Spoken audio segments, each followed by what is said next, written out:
I got into the jewelry business in a sort of a, I wouldn't say backward way. I was working in electronics and I was very young. I was like 19 years old, and I was with some friends out one day, and we rolled the car over, and I happened to break my neck, and I had a lot of time on my hands recuperating.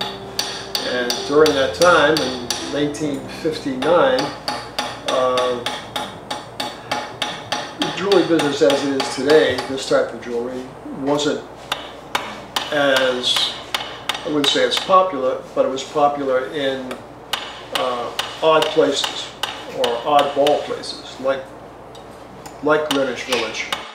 One Sunday afternoon, we went down to Washington Square out to Rancho in Greenwich Village in New York and walked through. And there were these guys making jewelry and women making jewelry. There was things that I'd never seen. And I started tinkering, is the real word, with different things, wood, pieces of metal that I had found and stuff of that nature. And I got it. I happened to be walking back downtown on 8th Avenue and passed the Y, and they had jewelry classes. If you really want to learn, you've got to do this, 5 days a week, and you have to do it 8 hours a day. Probably a full year. So I was about 20 years old when I got into the shop on Sullivan Street between Bleecker and West 3rd in Greenwich Village for $80 a month. I moved from there to Cape Cod, and with the shop came along apprentices, noteworthy apprentices, and probably the one who has probably made it economically the best is Dave Yorman, and he worked for me when I was back in New York for a while when he was in college, and we remained friends and used to come by and stay at my house at Catuit when he was out selling his jewelry to different shops on the Cape. And then I also had Ross Koppelman. Tom Odell is another one, he's in Chatham. Before them, actually Karl Hoffman, he worked for me early on in the 70s. Who else? Michael Baxter, who was probably one of my last apprentices on the Cape. And I can't even think of how many others. I must have had at one time 18 people working for me. So I hired a whole series of young, talented individuals who, one is actually monitoring the camera right now. He was there for 40-odd years until I moved with my new wife, Deborah, to Tucson, and I don't have a retail shop, but I have a studio in the back of the house, and do some shows and wholesaling to different galleries, and that's pretty much the story up to date. What inspires me actually is nature and life and things. I can walk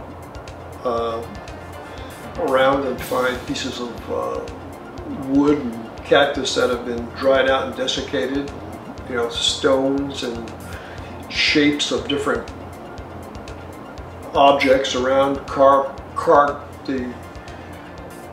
chrome trim off a car. You can see it moving, you can see the light going through it. All of a sudden that brings up some creative inspiration that comes in, and before you know it, you've got something that's moving made out of silver or gold, and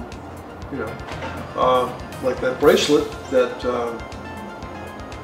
I've been making for an awful long time, since probably 1961, 60, in that area.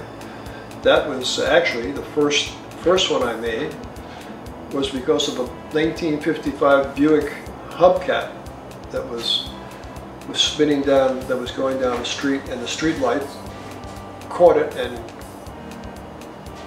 just gave that reflection, and it sort of stuck in the back of my mind. So when you're hammering those things, and all of a sudden you get that movement of light and shape and all the feelings going through it, and that's one. The other one is texture, which is all over the place. You know what I mean? You see it in everything that you do, and then you don't even realize it until it starts coming out. First belt buckle business I had, I started in 1970, and it was one of the first art buckle businesses on the Cape and in New England and probably all over the country, because when I moved here, the guys who knew me from the belt buckles I made in the 70s, 60s and 70s, which was pretty interesting to find out. These guys used to buy them back then. But I made a new series of buckles based on, was almost like an accident. I had some extra wax in a wax pot that was the wrong kind of wax that I was using, and I had to really get rid of it, but I didn't want to throw it out. So it was a piece of aluminum foil that had, was crumpled up, and I made it into a little tray and poured the excess wax into it, and went about my business doing other work, and then came back and I looked at it and said, I'm going to take that wax out of there, I'll use it for something else. When I pulled off the aluminum foil, the inside, the crinkled part of the aluminum foil created such a great texture on the wax that I went, So all that inspiration and creative thrust comes from, majority of times, just from accident and things that happen to occur that you just happen to be there at the right time, at the right spot, and be able to utilize them.